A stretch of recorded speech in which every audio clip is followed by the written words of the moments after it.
Friends, मेरा नाम है उत्कर्ष सिंह और मैं स्वागत करता हूं आपका हमारे इस प्यार से चैनल संघर्ष पर। फ्रेंड्स, हम लोगों ने पिछली वीडियो में सिंपल हार्मोनिक मोशन से रिलेटेड काफ़ी अच्छे सवाल देखे थे। आज हम उन्हीं सवालों को थोड़ा आगे बढ़ाते हैं।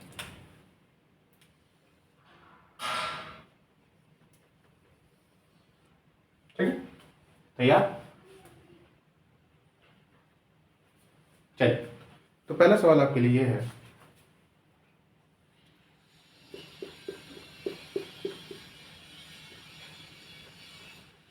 ये हो गई मीन पोजीशन।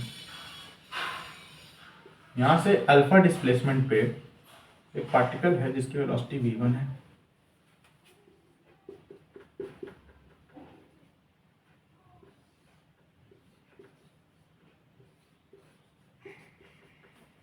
ठीक है, तो अल्फा डिस्प्लेसमेंट पे एक पार्टिकल है जिसकी वेलोसिटी v1 है।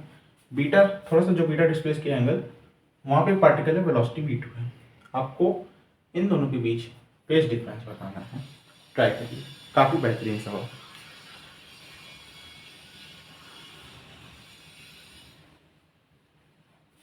ठीक है, वापस से क्वेश्चन में समझा दे रहा हूँ, अगर किसी ने ना सुना हो तो। दो हम लोगों ने मतलब दो क्या, हाँ, दो सपोर्ट्स दे रखे हैं, दो पेंडल्स को घुमा रहे हैं। एक में अल्फा इस तरफ किया, वेलोसिटी v1 दे दी। एक में बीटा है, उस तरफ किया, वेलोसिटी उस तरफ दे दी। मेन पोजीशन के आगे दे दी, इसमें मेन पोजीशन की साइड में दे दी। मेन पोजीशन की तरफ दे दी, मेन पोजीशन के आगे दे दी। ठीक है, तो आपको बताना है कि हमारा फेज डिफरेंस क्या होगा इन दोनों के बीच में। ट्राई करिए, काफी बढ़िया सवाल है। इसके बाद हम लोग एक इरोडो बुक का सवाल करेंगे। फिलहाल ये सवाल ज्यादा कठिन है, इरोडो जो अभी सवाल कराएंगे बाद वाला तभी करा दें, ताकि थोड़ा कठिन पहले करा दें, ताकि जो इरोडो बुक का जो सवाल हो वो काफी बेहतरीन लगे आप लोग को। चले ट्राई करें, स्टार्ट करें। चलिए, इसकी लेंथ एल है, अगर ना समझो तो समझो, लेंथ एल ही लोगे ना। ठीक है भैया, तो हम लोग क्या करते हैं, बेसिक अपना एसएचएम जो पता उसी के हिसाब से चलने की कोशिश करते हैं भाई। हम लोग एसएचएम की बेसिक इक्वेशन क्या जानते हैं, जैसे x बराबर a sin omega t। Basic equation तो यही होती है ना एसएचएम की, है ना। ठीक है, तो हम लोग यहाँ से खेलने की कोशिश करते हैं। चलिए, हम लोग मानते हैं अच्छा, यहाँ पे डिस्प्लेसमेंट कैसे लिखोगे आप लोग, काफी अच्छी बात है। इसका एम्पलीट्यूड आपको पता नहीं है। अच्छा हाँ, तो ये यहाँ पे ज्यादा दिमाग लगाएगा तो अच्छी बात है। वो ये सोचेगा, मतलब ये ना सोच ले कि अल्फा इसका एम्पलीट्यूड है, बीटा इसका एम्पलीट्यूड है। क्योंकि मैं ऐसा क्यों कहता हूँ भाई, एम्पलीट्यूड पे वेलोसिटी क्या होती है, मिनिमम या जीरो लगभग, है ना। यहाँ पे तो वेलोसिटी मैंने दे रखी है, तो ये एम्पलीट्यूड नहीं होगा, अगर कोई ऐसा सोच रहा हो तो। हाँ जी, तो मैं कहता हूँ कि इसका जो एम्पलीट्यूड होगा वो a1 होगा, और जो इसका होगा वो a2 होगा। मान लेते हैं कुछ भी, ठीक है। एम्पलीट्यूड a1 मान लेते हैं इसका, और इसका एम्पलीट्यूड a2 मान लेते हैं। पहले हम लोग इसके लिए खेलते हैं, मतलब खेलते क्या करते हैं, सॉरी। ठीक, तो मान लेते हैं कि भाई x बराबर कुछ ऐसा है, a sin ओमेगा t। ठीक है, तो अगर हम बात करें, अगर हम ये वाला रिलेशन इस्तेमाल करें, हाँ ये रिलेशन क्यों, अभी बताते हैं। पहली बात, ओमेगा इन दोनों सिस्टम का पता होगा ना आपको, √g/r, है ना। दोनों सिस्टम को ओमेगा तो सेम होगा, बिल्कुल। तो अगर हम बात करते हैं, क्योंकि हमको वेलोसिटी दिख रही है, हमको ओमेगा पता है, हमको एक्स पता है। एक्स क्या होगा, एल अल्फा होगा ना भाई। यहाँ से कितना डिस्टेंस दूर आएगा, एल अल्फा आएगा ना। एक्स बहुत छोटा हो तो ये एल अल्फा हो जाता है, ये सब चीज़ें आपको पता ही हुई हैं, है ना। एक्स अल्फा बहुत छोटा लेते हैं, ये भी आपको पता हुआ है ना। तो एल अल्फा इस समय ये होगा, तो हमको ये पता है, ये पता, ये पता, इसलिए ये फॉर्मूला सबसे अच्छा लग रहा है मुझे इस समय अप्लाई करने के लिए, ताकि मैं a1 निकाल लूँ। ठीक है, तो a1 निकालने की कोशिश करते हैं भैया। v क्या दे रखा है, v1। ओमेगा को मैं क्या लिख लेता हूँ, √g/l, रूट में a1 स्क्वायर माइनस एक्स को मैं क्या लिखने वाला हूँ, एल अल्फा का स्क्वायर, यानी कि एल स्क्वायर अल्फा स्क्वायर। क्या बात है, चलें। तो a1 को एक तरफ ले लेते हैं, कैसे लेंगे, स्क्वायरिंग करके वो साइड्स। तो v1 स्क्वायर, इसको स्क्वायरिंग करोगे और इधर भेज दोगे, तो L square by g, L square का एल, v1 स्क्वायर आ रहा है नीचे जी, बिल्कुल। v1 स्क्वायर एल बाई जी बराबर a1 square minus L square alpha square. ठीक है, तो मैं ए1 स्क्वायर की वैल्यू यहाँ पे रख देता हूँ। भाई ए1 क्या आएगा आपका, v1 square L y g plus L square alpha square, v1 square by g plus L square alpha square. ठीक है, और ये रूट में तो जैसा आ जाएगा ए1, मतलब हमको पता है कि ए1 कुछ आ गया ऐसे। ठीक है, ए2 सिमिलरली क्या आएगा भाई, ए2 को अगर हम बिल्कुल सिमिलरली देखें तो क्या आएगा, आपको कुछ नहीं करना भाई, v1 की जगह v2 रख दो, v2 square L by g plus L square beta square. अच्छा, ऐसा मैं क्यों कर पाया, क्योंकि जब हम लोग ये फॉर्मूला लगाते हैं, ये बात आपको ध्यान होनी चाहिए थोड़ी सी अच्छे से, जब हम लोग ये फॉर्मूला लगाते हैं बेसिकली, तो हम लोग वेलोसिटी की वैल्यू रखते हैं, ओमेगा की वैल्यू रखते हैं, ए स्क्वायर माइनस एक्स स्क्वायर की वैल्यू रखते हैं। डायरेक्शन का हम लोग उस समय इतना ध्यान नहीं देते हैं। ये बात जानते हो ना कि भाई इस फॉर्मूले में लगाने के लिए हम लोग वेलोसिटी की, जब अगर इधर उधर जा रहा हो तो माइनस ना रख दिया करो। ये बात तो जानते हो के भाई, सीधा हमको एक एक्स डिस्टेंस पे अगर वेलोसिटी चाहिए होती है तो सीधा ये फॉर्मूला लगाते हैं। बस हमको वेलोसिटी मतलब स्पीड चाहिए होती है, क्या स्पीड आ रही है ना, स्पीड क्या आ रही है, तो वही स्पीड का वेलोसिटी का मैग्नीट्यूड हमको चाहिए होता है, तो सीधा ये फॉर्मूला लगा सकते हैं। इसलिए मैंने जो पहला फॉर्मूला लगाया सीधा a2 के लिए बस बीटा रख के वो फॉर्मूला कर दिया, क्योंकि डायरेक्शन से कोई मतलब अभी तक तो नहीं है। अच्छा, a1 आ गया, a2 आ गया, यानी कि इस इक्वेशन को हम लोग थोड़ा इस्तेमाल कर सकते हैं। कैसे भैया, दिखाते हैं। चला जाए, तैयार? ठीक है, अब हम बात करते हैं कुछ, जैसे मेरा कर देता हूँ मैं, थोड़ा अच्छा सा फीलिंग आ जाए। रख कर दूँ, नोट कर लीजिए पहले। हम लोग कैसे पहुंच रहे हैं, आप इसको देखा करिए, सॉल्यूशन तक पहुंच कैसे रहे हैं, सबसे ज़्यादा जरूरी है। तो आई थिंक मैं रख कर सकता हूँ, नोट कर लिया होगा आप लोगों ने।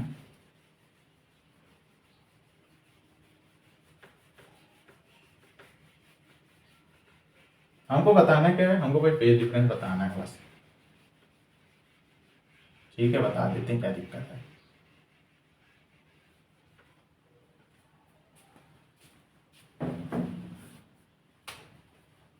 अच्छा, चलें, तैयार हो?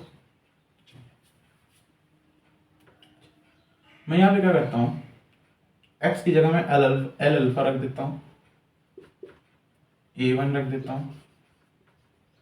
ठीक है, और साइन के अंदर ओमेगा टी रहने दो। ठीक, अभी t बराबर 0 हो भी सकता है कि नहीं, मैंने क्वेश्चन में स्पेसिफाई नहीं किया कि कहाँ पे क्या t बराबर 0 था, मैं भी समझा रहा हूँ कुछ। अच्छा, ऐसा हो सकता है कि एल अल्फा का भी होगा a1 के टाइम। ठीक है, अच्छा, एल बीटा में रख देता हूँ, a2 रख देता हूँ, साइन ओमेगा टी। ठीक है, क्योंकि टाइम इसको भी ऐसे रखा जा सकता है, बहुत अच्छी बात है। देख लीजिए आराम से, कोई जल्दबाजी नहीं है, बस समझ में आई? चलिए, तो हम कुछ एक ऐसे को समझाने की कोशिश करते हैं। हाँ जी, हम लोग ऐसे को तो बेसिकली सर्कल पे देखने का ज़्यादा आसान होता है। मान लीजिए एक पार्टिकल कहाँ था, मेन पोजीशन के तरफ जा रहा था, है ना? एक पार्टिकल कहाँ था, मेन पोजीशन के तरफ जा रहा था, जो अल्फा वाला था। यानी कि अगर मेन यहाँ से मेन ऐसे स्टार्ट किया है, इसका प्रोजेक्शन यहाँ पे होगा, तो अल्फा कहीं ना कहीं यहाँ पे होगा, मतलब पार्टिकल कहीं ना कहीं यहाँ पे होगा, क्योंकि अब मेन पोजीशन की तरफ जा रहा है ना, बिल्कुल। तो इसका कुछ फेज डिफरेंस आप φ1 मान लीजिए, मतलब फेज डिफरेंस क्या है, इसका कुछ फेज मान लीजिए φ1 है। ठीक, दूसरा पार्टिकल मेन पोजीशन के अभी जा रहा था, अच्छा, यानी कि वो ऐसे जा रहा था, कहीं यहाँ होगा मेन पोजीशन के अलग। तो अगर आप यहाँ से देखेंगे तो यहाँ से पूरा कैलकुलेट करने में यहाँ पे φ2 मान लेते हैं। ओके, ठीक है, इतनी बात पे कोई डाउट है कि नहीं, चेक कर लीजिए। अच्छा, φ1 है, φ2 है, क्या बात है, समझ में आई बात? हाँ जी, आराम से, बिल्कुल।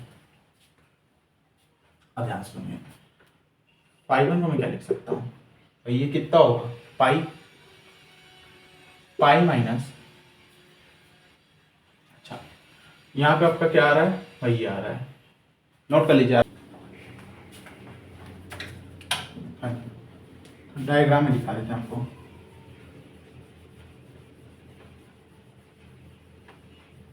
एक एक करके समझते हैं, काफ़ी बेहतरीन सवाल है। यहाँ से देखिएगा, हमारे पास ऐसा कुछ था, तो पहला वाला की पोजीशन यहाँ पे होगी कहीं, यहाँ से दिखा देते हैं। अच्छा, इसका क्या आ रहा था इस समय, मीन पोजीशन से डिस्टेंस, ये आ रहा था आपका एल अल्फा। इतना पार्ट एल अल्फा होगा कि नहीं? बिल्कुल होगा सर, बिल्कुल सही बात है, एल अल्फा होगा ना। अच्छा, एम्पलीट्यूड आपको क्या दिखाया गया है, A1, A1 की वैल्यू ऊपर निकाली गई है। ये एंगल क्या होगा, मान लीजिए कुछ क्या मान लीजिए, डेल्टा मान लो। अच्छा, डेल्टा निकाल सकते हो, हाँ क्यों नहीं। कौन सा फॉर्मूला लगाएं, कॉस डेल्टा लगाते हैं, है ना, कॉस डेल्टा लगाते हैं। कॉस डेल्टा क्या आएगा, base L alpha upon hypotenuse, hypotenuse ये बना है, क्या बात है। डेल्टा कॉस डेल्टा निकालने में तो कोई दिक्कत नहीं। अच्छा, अगर हम मीन पोजीशन से देखें, मीन पोजीशन से यहाँ तक आने में कितना लगा होगा, π/2, है ना। तो अगर आप ध्यान से देखोगे तो ये कैसे जाएगा, ये जाएगा आपका टोटल जो बनेगा, जो मैंने π1 दिखाया था, क्या दिखाया था, π1, हाँ π1 क्या आएगा, π1 जो मैं यहाँ पे दिखाना चाह रहा था, पाई माइनस ना करते हुए π/2 करते, या तो यहाँ से सब्ट्रैक्ट कर लो, देखो ऐसे भी कर सकते हो, मैं दोनों तरीके दिखा रहा हूँ, ये वाला मैं इधर दिखा दे रहा हूँ और ये वाला मैं इधर दिखा दे रहा हूँ, ठीक है। जो मैंने अभी किया पहले वो देख लेते हैं, हर एक कंसेप्ट को ग्राफ करिए। क्या आ रहा है, π/2 प्लस क्या आ रहा है भैया, डेल्टा की वैल्यू, डेल्टा की वैल्यू आ रही है कॉस इनवर्स, भाई डेल्टा निकालोगे ना, कॉस डेल्टा तो नहीं, cos inverse L alpha by A1, देखिए आ रहा है स्क्रीन पे, कोई दिक्कत तो नहीं आ रही, आ ही रहा है मेरे ख्याल से, बिल्कुल बहुत अच्छी बात है। अगर मैं यहाँ से देखता हूँ, यहाँ से, तो मैं ये वाला एंगल निकालूंगा, कौन सा, ये वाला, इस एंगल को मैं कुछ मान लेता हूँ, हाँ कुछ बीटा मान लेता हूँ, कुछ बीटा मान लेता हूँ, ठीक है। तो आपको ये पता है ये एल अल्फा है और ये पता है ये A1 है, तो मैं क्या लगाऊंगा फॉर्मूला, साइन बीटा, हाँ यहाँ से साइन बीटा बराबर एल अल्फा अपॉन A1। तो अगर मैं इसको लिखना चाहूँ तो दूसरे तरीकों से क्या लिख सकता हूँ, पाई माइनस, भाई पाई में से इतना सब्ट्रैक्ट कर लो, ये एंगल आ जाएगा एल अल्फा बाई A1, दोनों एक ही बात है। अगर थोड़ा इनवर्स ट्रिग्नोमेट्रिक फंक्शंस आते होंगे तो sine inverse plus cos inverse आपका क्या होता है, π/2, sine inverse x plus cos inverse x, π/2 को आप लोग क्या लिख सकते हो, ठीक है। ये बात का ध्यान रखना, दोनों एक ही बात है, आप कोई भी फॉर्मूले से जाओ आंसर वही आएगा। मैं इससे चला जाता हूँ, रब कर दूँ, बहुत आराम से रब कर दूँ जल्दी। एक और मतलब सवाल तो भी वही है, अगर मैं यहाँ की बात करता हूँ जल्दी से, थोड़ा स्पीड बढ़ाने, तो पाई प्लस आएगा, π2 क्या आएगा भैया, पाई प्लस कितना देख लेते हैं, ये कितना था भैया, कितना था, हाँ एल बीटा, ये एल बीटा है, ये A2 है ना, दूसरा हो गया ये, मतलब ये ना कह लीजिएगा कि रेडियस कैसे बदल गई। अब हम दूसरा बता रहे, सर्कल वही दिखा रहे, कोई दिक्कत वाली बात नहीं है, सर्कल वही है, मान लीजिए दूसरा सर्कल बना दे नीचे A2 है, तो अब आपको ये वाला एंगल निकालना है, एंगल कुछ भी मान लो यार, बीटा अलग कर दो यहाँ पे, नहीं तो बीटा बीटा कंफ्यूज हो जाओगे, थीटा मान लो, ठीक है। तो साइन थीटा निकालो, साइन थीटा क्या आएगा, परपेंडिकुलर एल बीटा बाई 2, तो इसका क्या आएगा, pi plus L beta by 2। अब आपको बस π2 माइनस π1 करना है, बात समझो, क्योंकि फेज आ चुके हैं दोनों के, यहाँ से टाइम मैंने सोचा, मैंने ये इक्वेशन लिखी, लेकिन फिर मैंने ये देखा कि मुझे कोई टाइम वाइम की कोई जरूरत पड़ नहीं रही है, इसलिए मैंने उसको थोड़ा ड्रॉप कर दिया, क्योंकि अलग अलग ऐसे चम भी हैं, है ना। सर्कल वाला ज़्यादा बेस्ट मेथड दिखा, आप इन दोनों को ध्यान करिए, π2 माइनस π1 कर दीजिए, खेल खत्म आगे। नेक्स्ट सवाल दिखाता हूँ मैं, ठीक है, चलिए नेक्स्ट सवाल।